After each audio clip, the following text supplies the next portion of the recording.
रीति रिवाज और परंपराएं हर किसी की व्यक्तिगत आस्था पर सवाल होती है, लेकिन हिंदू धर्म में बहुत से ऐसे रीति रिवाज हैं जिनके वैज्ञानिक आधार है।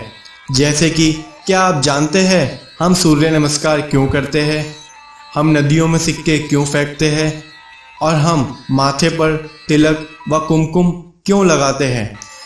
इस वीडियो में हम आपको ऐसे ही हिंदी रीति रिवाजों के वैज्ञानिक आधारों से रूबरू कराएंगे।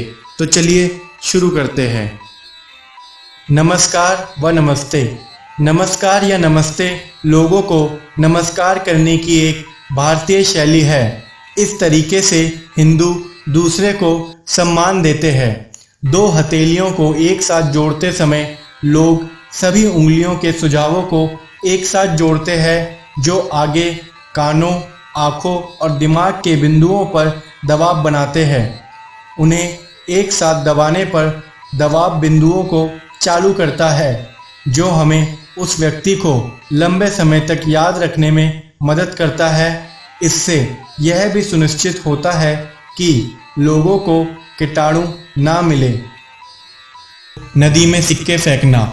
यह प्रथा भारत के अलावा कई और देशों में भी आमतौर पर पाई जाती है, लेकिन इस परंपरा के पीछे विज्ञान है। जी हाँ, प्राचीन काल में लोग तांबे की मुद्रा का उपयोग करते थे।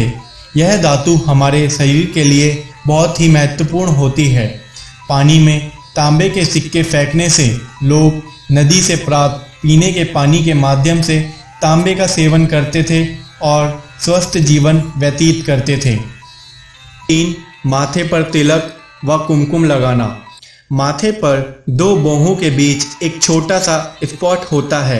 यह स्थान हमारे शरीर का एक प्रमुख तांत्रिक बिंदु माना जाता है। लाल टीका या तिलक को ऊर्जा सेवर माना जाता है और यह भी माना जाता है कि बाहों के बीच कुमकुम लगाने से शरीर में ऊर्जा बनी रहती है और एकाग्रता के विभिन्न स्तरों पर नियंत्रण होता है।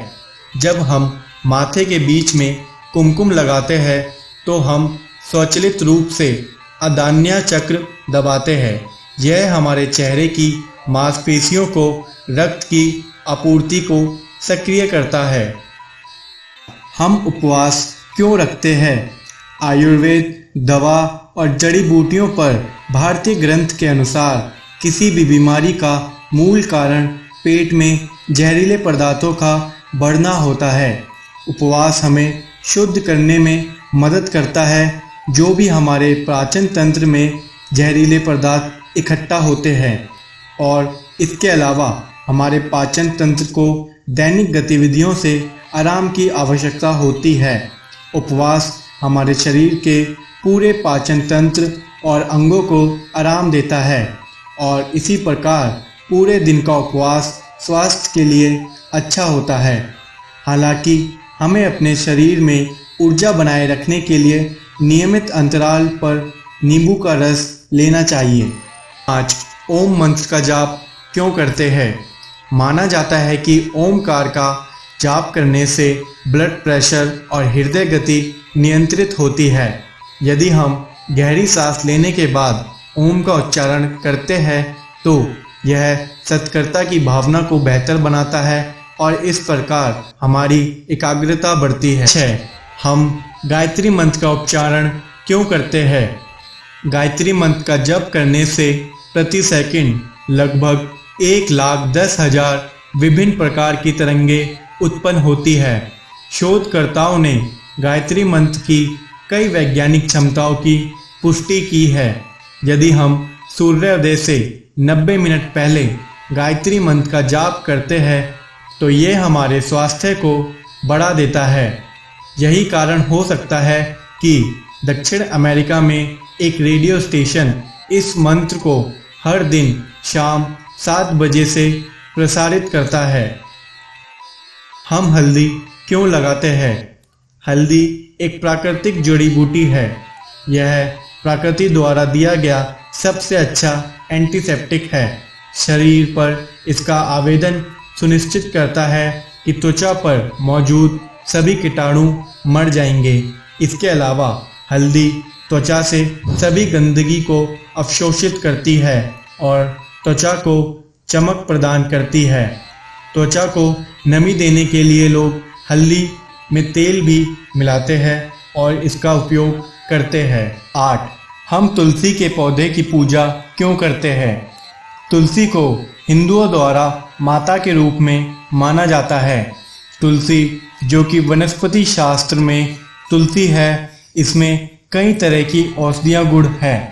तुलसी एक एंटीबायोटिक है जो हर दिन ली जाने वाली प्रतिरक्षा को बढ़ाती है और साथ ही साथ यह भी माना जाता है कि अगर कोई व्यक्ति हर दिन तुलसी का सेवन करता है तो वह लंबे समय तक स्वस्थ जीवन जी सकता है, क्योंकि तुलसी का पौधा बीमारियां रोकता है और स्वास्थ्य को स्थिर करता है। यह भी माना जाता है कि सांप तुलसी के पौधे के आसपास नहीं टिकते, इसीलिए प्राचीन लोग अपने घरों के पास तुलसी का पौधा लगाते थे। नंबर 9. हम अपने बुजुर्गों के पैर क्यों छूते हैं? हमारे शरीर में एक छोर से दूसरे छोर तक कॉस्मिक ऊर्जा प्रवाहित होती है। यह वह ऊर्जा होती है जिसे हैंडशेक और गले मिलने के माध्यम से स्थानांतरित किया जाता है। इसके अलावा कॉस्मिक ऊर्जा हमारी उंगलियों पर इकट्ठा होती है और इसलिए जब हम अपने बुजुर्गों के पैर छूते हैं तो यह उस व्यक्ति को स्थानांतरित कर दिया जाता है जो पैर छूता है।